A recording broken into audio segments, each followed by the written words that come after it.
Hello dear student, how are you? You are welcome in PN National Public School online classroom. You know me very well, myself Akhil Kushwaha, your physics educator. So, our chapter is the electric charge and field और topic है आज का हमारा electric field due to a infinitely charge sheet. ठीक है, जो हमारा chapter चल रहा है वो फर्स्ट इलेक्ट्रोस्टैटिक का चैप्टर चल रहा है जिसका नाम है इलेक्ट्रिक फील्ड एंड चार्ज. ठीक है, और जो आज का टॉपिक है वो है electric field due to a infinitely charge sheet. ये कोई इनफाइनाइटली चार्ज शीट है, उसके वजह से क्या होगी इलेक्ट्रिक फील्ड किसी पॉइंट पे, तो आज का ये टॉपिक है, हमें ये चीज पढ़ना है. ठीक है, तो जैसा कि पहले में जैसा पढ़ा गया था, जैसे हमने गॉस थ्योरम यूज किया था.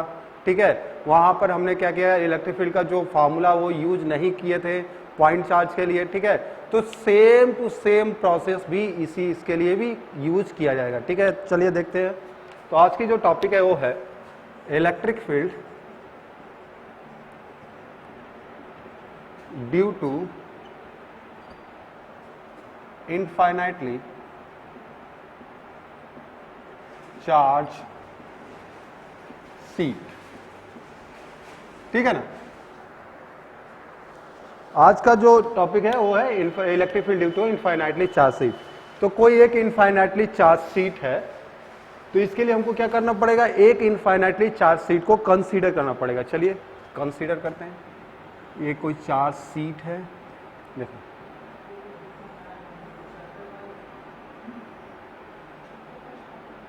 ठीक है, सबको दिख रहा है, ये कोई सीट है. ठीक है, और ये क्या है, इन चार्ज है. कैसा है, चार्ज है.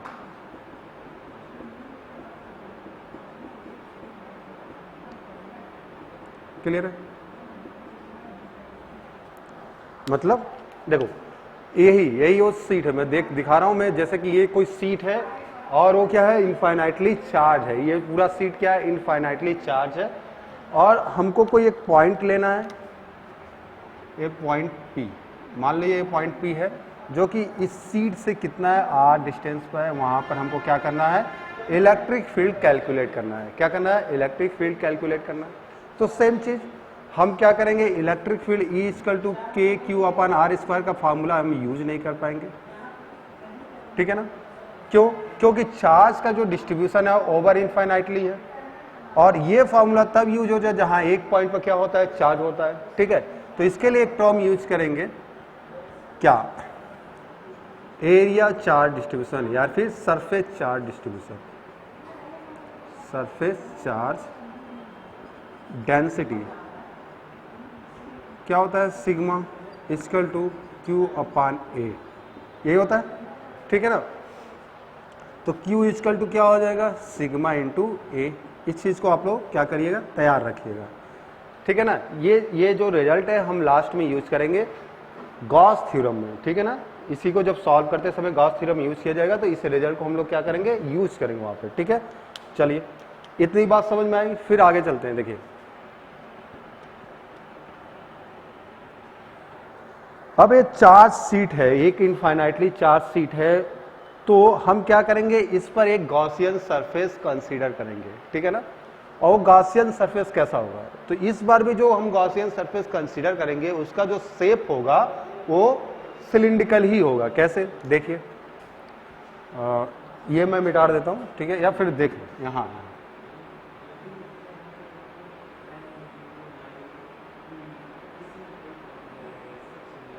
ठीक है, रुक ऐसे देखो,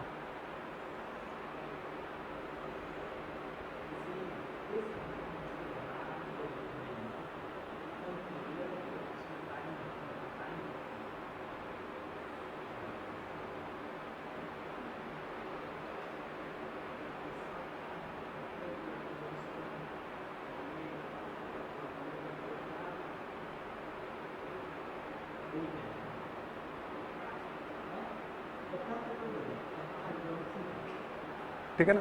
देखो ये जो चार्ज सीट है हमारा, जैसे ये सीट मेरा चार्ज है, और इसमें जो सरफेस हमने माना है वो ऐसे है. देखो दिख रहा है, आप लोग देख पा रहे हैं, देखो ये जो सरफेस है कुछ ऐसे है. यानी ये जो हमने सरफेस माना है, जैसे चार्ज को हमने क्या किया, ये पॉइंट जो जा रहा है P पॉइंट, हमको यहाँ पर इसको क्या करना है, यही यहाँ पर क्या है, P पॉइंट है, P पॉइंट है. ठीक है ना, हमको इसी पर हमको क्या करना है, इलेक्ट्रिक फील्ड कैलकुलेट करना है, ठीक है ना। तो ये कुछ ऐसे सरफेस है, ठीक है ना, सिमेट्रिकल सरफेस होना चाहिए गॉसियन के लिए, आप अच्छी तरह जानते हैं। तो ये जो सिमेट्रिक सरफेस हम गॉसियन सरफेस मानेंगे तो वो क्या होगा, एक सिलेंडर की तरह शेप होगा, ठीक है ना। तो देखिए यहां से जो डिस्टेंस थी हमारी क्या थी, आर थी, हमने आर डिस्टेंस माना था, ठीक है ना, डिस्टेंस आर थी। तो इधर भी डिस्टेंस क्या होगी, आर ही होगी, ठीक है। देखो अब एक बात बहुत स्ट्रेंज है यहाँ पर, बहुत ही इंपॉर्टेंट बात है, वो क्या है कि एक चार्ज शीट से निकलने वाली जो इलेक्ट्रिक फील्ड का कैसी होती है, शेप कैसा हो इलेक्ट्रिक फील्ड का, तो ब्रशेस टाइप होता है। कैसा ब्रश, आपने टूथ ब्रश देखा है ना, टूथ ब्रश में क्या होता है, एक शेप होता है, उससे क्या होती है, चार्ज ऐसे ऐसे ऐसे ऐसे ब्रशेज निकली होती है, ठीक उसी तरह अगर एक कोई सीट है तो उससे भी इलेक्ट्रिक फील्ड ऐसे परपेंडिकुलरली ऐसे ऐसे ऐसे ऐसे ऐसे, ठीक है ना, निकली होती है, ठीक है ना। इधर के लिए ऐसे ऐसे ऐसे ऐसे, समझ में आ रहा है, ठीक है। तो यहां पर भी तो यही चीज होगा, ठीक है। तो इलेक्ट्रिक, जैसे ये चार्ज है, ऐसे क्या है, ये चार्ज सीट है, ठीक है।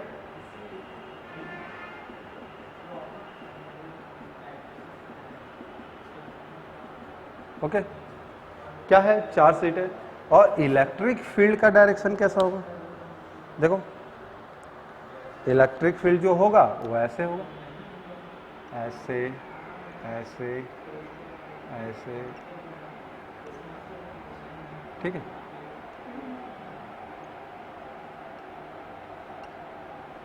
ऐसे, और इधर के लिए भी क्या होगा, ऐसा ही होगा, ऐसे,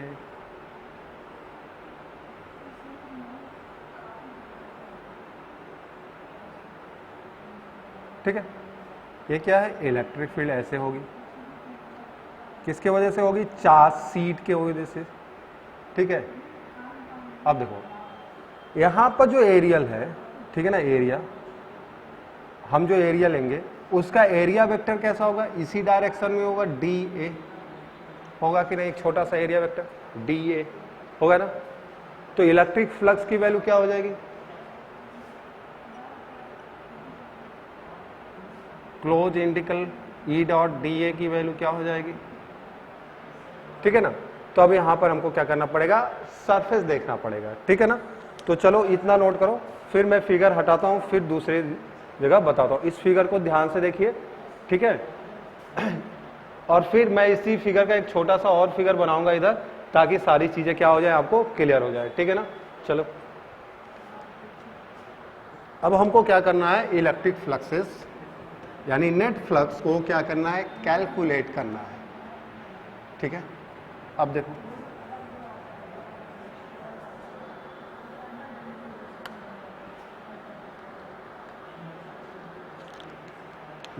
ये ही वो सिलेंडर है,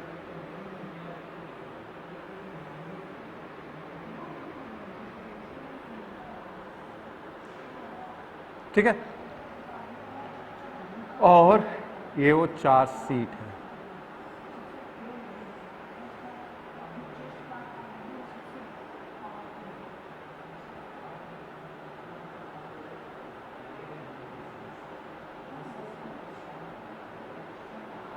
ठीक है ना, ये चार्ज सीट है, क्लियर है इतनी बात। अब देखो इलेक्ट्रिक फ्लक्स से जो हैं, इलेक्ट्रिक फील्ड है, उनका डायरेक्शन क्या है, इधर के डायरेक्शन में,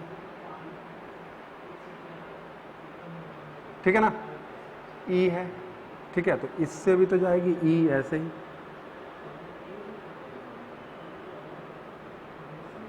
ठीक है। पूरी जगह है, पूरे सीट से क्या हो रही है, इलेक्ट्रिक फ्लक्स है, इलेक्ट्रिक फील्ड लाइन निकल रही है, ठीक है ना। तो देखो, और एरिया वेक्टर का जो हमारा डायरेक्शन है यहाँ पर कर्व सरफेस के लिए और फ्लैट सरफेस, देखो इसमें दो सरफेस है। देखो ये अगर सिलेंडर है, मैं पास से दिखाना चाहूँगा, देखो ये अगर सिलेंडर है तो इसके तीन सरफेस है, एक फ्लैट सरफेस ये है, ठीक है ना, दूसरा फ्लैट सरफेस ये है, और तीसरा कर्व सरफेस ये है, ठीक है। तो सेम चीज देखो, इसमें कर्व सरफेस ये है, फ्लैट सरफेस ये है, फ्लैट सरफेस ये है, ठीक है ना। तो फ्लैट सरफेस के लिए एरिया वेक्टर और इलेक्ट्रिक फील्ड का डायरेक्शन क्या है, इधर ही है, BA का डायरेक्शन इधर है और इलेक्ट्रिक फील्ड भी इधर है। लेकिन कर्व सरफेस के लिए बात करें, ये कर्व सरफेस है, ये कर्व सरफेस है, तो उसका जो डायरेक्शन होगा एरिया वेक्टर का वो क्या होगा, नॉर्मली परपेंडिकुलर होगा, इससे नॉर्मली होगा आउटवर्ड साइड में, तो DA यही होगा, ठीक है ना। और इलेक्ट्रिक फ्लक्स की इलेक्ट्रिक फील्ड की जो डायरेक्शन है वो इस साइड में है, इधर से होगी चार्ज शीट की वजह से, तो इलेक्ट्रिक फील्ड और इनके बीच का जो एंगल है वो कितने डिग्री का है, वो 90 डिग्री का है। यानी फ्लैट सरफेस और कर्व सरफेस। तो फ्लैट सरफेस में क्या हो रहा है, दोनों फ्लैट सरफेस में इलेक्ट्रिक फील्ड और एरिया वेक्टर का डायरेक्शन सेम डायरेक्शन में है, ठीक है। और कर्व सरफेस के लिए एरिया वेक्टर और इलेक्ट्रिक फील्ड के बीच का जो एंगल है वो क्या है, 90 डिग्री का है, ठीक है ना। तो चलिए तीनों सरफेस को लेके हम क्या करेंगे, टोटल नेट फ्लक्स का कैलकुलेशन करेंगे और तीनों सरफेस को हम क्या करेंगे, इंटीग्रेट करेंगे। क्लियर है। तो ये दो सरफेस आपको क्लियर ही है। चलिए तो देखिए, close integral of E dot DA कितना आ जाएगा, E डॉट DA, ठीक है ना। देखना ध्यान से, देखो थोड़ा और बड़ा लिखता हूं, close integral E dot DA यानी net electric flux, net electric flux, ठीक है ना। कितना हो जाएगा, इंटीग्रेशन ओवरऑल किसका, कर्व सरफेस, ठीक है ना, plus integration over a flat surface 1, flat surface first, plus flat surface integration flat surface 2, ठीक है ना। क्लियर है। यहां पर मैं नॉमिनेट कर देता हूं, फर्स्ट सरफेस कौन है, सेकेंड सरफेस, कर्व सरफेस ये है, तो 1 हो गया, फर्स्ट वाला फ्लैट सरफेस ये है, ठीक है ना, फ्लैट सरफेस ये है, दूसरा फ्लैट सरफेस ये है और तीसरा कर्व सरफेस ये है, ठीक है ना। अब देखो क्या हो जाएगा वैल्यू, ये क्या होगा, close integral E dot DA की वैल्यू क्या हो जाएगा, देखो integration E DA cos 90 degree, क्योंकि थीटा क्या है, इनके बीच का 90 डिग्री है। देखो ये थीटा कितना है, 90 डिग्री है, प्लस इंटीग्रेशन, ठीक है ना, इंटीग्रेशन ये कर्व सरफेस के लिए,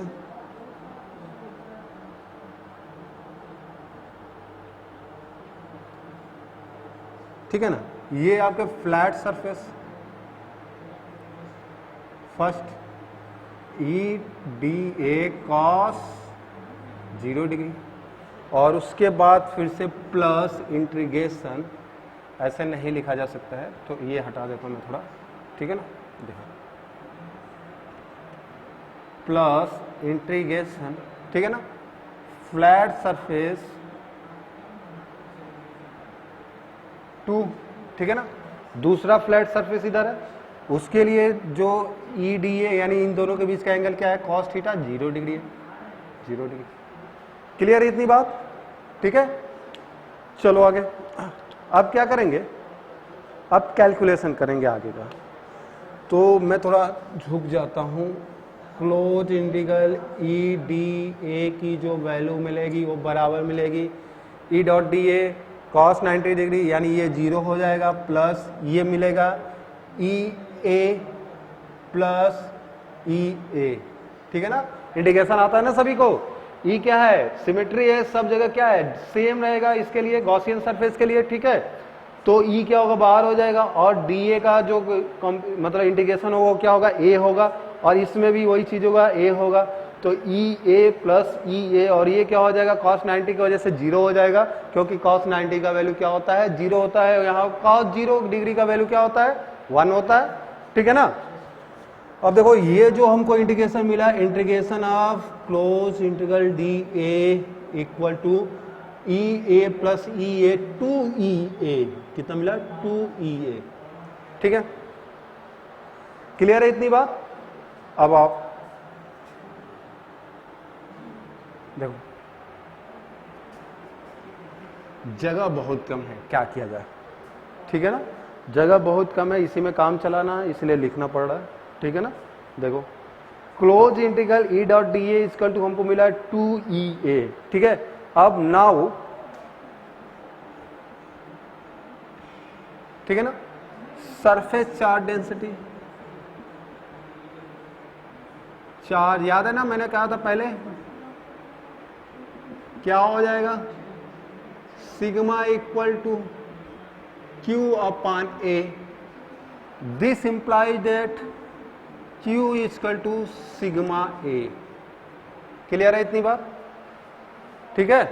देखो सरफेस चार्ज डेंसिटी इतना, ठीक है। नाउ यूजिंग, अब क्या करेंगे, नाउ यूजिंग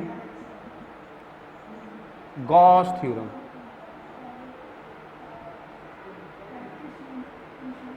क्या होगा, close integral E dot D A equal to होगा Q अपॉन एप्सिलॉन नॉट, यही तो है गॉस थ्योरम। अब close integral E dot D A की जो वैल्यू यहां पर मिली है, देखिए कितनी मिली है, ई डॉट डी ए की वैल्यू 2EA, कितना मिला है, तो ये हो जाएगा 2EA इक्वल टू Q की जो वैल्यू है यहां से देखो सिग्मा A, तो sigma A upon epsilon not. Clear है इतनी बात। देखो A से A क्या होगा, मर जाएगा, कैंसिल हो जाएगा, 2E equal to sigma upon epsilon not. हमको किसकी वैल्यू निकालनी है, हमको E की वैल्यू निकालनी है। क्या था topic, electric field due to the infinitely charge sheet, ठीक है ना। तो E इक्वल टू हमको क्या मिल जाएगा, E इक्वल टू हमको मिल जाएगा sigma 1/2 sigma epsilon not, half sigma epsilon not, ठीक है ना। क्लियर है इतनी बात। तो ये था हमारा इलेक्ट्रिक फील्ड की value due to a infinitely charge sheet. देखो E equal to half sigma upon epsilon not. यहां पर एक चीज आपको दिमाग में आ रहा होगा, बहुत स्ट्रेंथ है, वो क्या है कि R नहीं है यहां पे, ठीक है। R क्यों नहीं है, चलिए अभी बताते हैं, इतना पहले नोट कर लीजिए, ठीक है। ओके, नोट हो गया। तो देखिए जो हमको रिजल्ट मिला वो मिला है E equal to half sigma upon epsilon not, ठीक है ना, half sigma upon epsilon not, ठीक है। अब देखिए यहां पर जो E है, जैसे कि हमने हर चीज में देखा, इससे पहले वाले डेरिवेशन में देखा, वहां पर R आ रहा था, यहां पर R आ ही नहीं रहा है, ऐसा क्या है। तो यहां एक बहुत अहम बात है, वो बात ये है कि electric field due to charge infinitely charge sheet does not depend on the R पर डिपेंड ही नहीं करता है, ठीक है ना। क्यों, अगर ये कोई चार्ज शीट है, ठीक है ना, अगर यहां मैं आपसे क्वेश्चन करूं कि यहां R पॉइंट पर पॉइंट P है तो इलेक्ट्रिक फील्ड की वैल्यू क्या होगी, ठीक है। अब फिर मैं आपसे कहूं कि यही R डबल कर दिया जाए, 2R कर दिया जाए, तो इलेक्ट्रिक फील्ड की वैल्यू क्या होगी। क्या इलेक्ट्रिक फील्ड इंक्रीज करेगा, दूसरा डिक्रीज करेगा, तीसरा 4 टाइम 2 टाइम्स हो जाएगा इलेक्ट्रिक फील्ड, 2 टाइम्स हो जाएगा, या चौथा does not change, do not change. तो कौन सा ऑप्शन इसके लिए सही होगा, ऐसा क्वेश्चन आता है, ठीक है ना। इस तरह का एक क्वेश्चन पूछा गया है आपको नीट में, ठीक है ना। नीट में ये क्वेश्चन पूछा गया है कि एक इनफाइनाइटली चार्ज शीट है, ठीक है ना, वो R डिस्टेंस पर इलेक्ट्रिक फील्ड की वैल्यू E है, तो 2R यानी अगर डबल डिस्टेंस कर देते हैं या डिस्टेंस डबल कर देते हैं तो क्या इलेक्ट्रिक फील्ड की वैल्यू होगी, इंक्रीज करेगी, डिक्रीज करेगी, 2 टाइम्स होगी या डज नॉट जी, ऐसा क्वेश्चन आया हुआ है, ठीक है ना। तो हमको जो रिजल्ट मिला है वो क्या मिला है, देखो E इक्वल टू मिला half sigma upon epsilon not, ये मिला है ना, half sigma upon epsilon not. तो यहां इस कैलकुलेशन में कहीं भी आर आ रहा है क्या, आर का मैटर कर रहा है क्या, डिस्टेंस का मैटर कर रहा है, no, that mean does not change, कोई इफेक्ट नहीं पड़ेगा, ठीक है ना, आर के वजह से कोई भी इफेक्ट नहीं पड़ेगा। वो कैसे होगा चलिए जानते हैं, ठीक है ना, चलिए समझते हैं कि आर के वजह से क्यों इफेक्ट नहीं पड़ रहा है, ठीक है। जैसे मान लो इस बोर्ड की बात करें, ये बोर्ड एक बहुत बड़ा बोर्ड है, फिलहाल मेरे लिए छोटा है ठीक है, ये बहुत बड़ा बोर्ड है, ठीक है ना। अगर मैं कोई एक पॉइंट लेता हूं यहां पे देखो, ये इतना दूर, ठीक है ना, ये मार्कर है ना, इसके इतना आर के इतना एक पॉइंट पर लेता हूं, यहां पर एक कोई पॉइंट लेता हूं, तो इस बोर्ड के हिसाब से ये जो डिस्टेंस है क्या छोटा है कि बड़ा है, बहुत छोटा है। तो क्या इलेक्ट्रिक फील्ड क्या होगी इससे, देखो इलेक्ट्रिक फील्ड जो है ऐसे ऐसे निकलेगी, ऐसे ऐसे ऐसे ऐसे, ठीक है ना, ऐसे निकलेगी, ऐसे निकलेगी, और जो इतने बड़े से सीट की इलेक्ट्रिक फील्ड की इंटेंसिटी क्या होगी, बहुत ज्यादा होगी, ठीक है ना।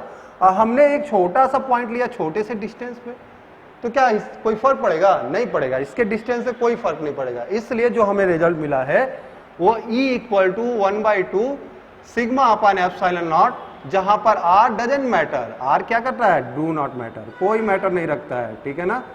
हाँ, जब अगर बड़ा हो जाए, ठीक है, इनफाइनाइटली, तो उतना नहीं रहेगा, ठीक है ना।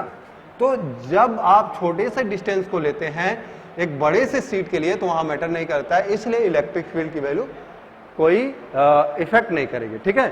तो I hope you all of understand it, okay. Description में इसके आपके नोट्स मिल जाएंगे, ठीक है। Thank you.